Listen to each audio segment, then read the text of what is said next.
sezvamunoziva muri Zimbabwe kuti munhu wese kunyanya kuopposition vada vanosonechamisa but zvakazoitwa naWelshman Ncube kudhamba vanosonechamisa amene kuti tichasvika kupi. Noda kuti vanhu vese vatongomona kuti mukomana uyu ari offside apa muna kana munhu anomutevera. Saka mena mashoko abuda nyoka muzara nhasi kuti bo subscribe like kuti na on the bell icon.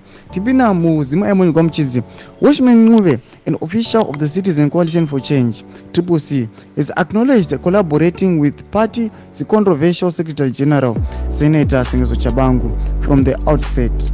In a video circulating on social media, Ncube affirms Chabangu's status as a bona fide member of the Citizen Coalition for Change. Moreover, CCC has stirred controversy by removing Nelson Chamsa's image from its founding party logo.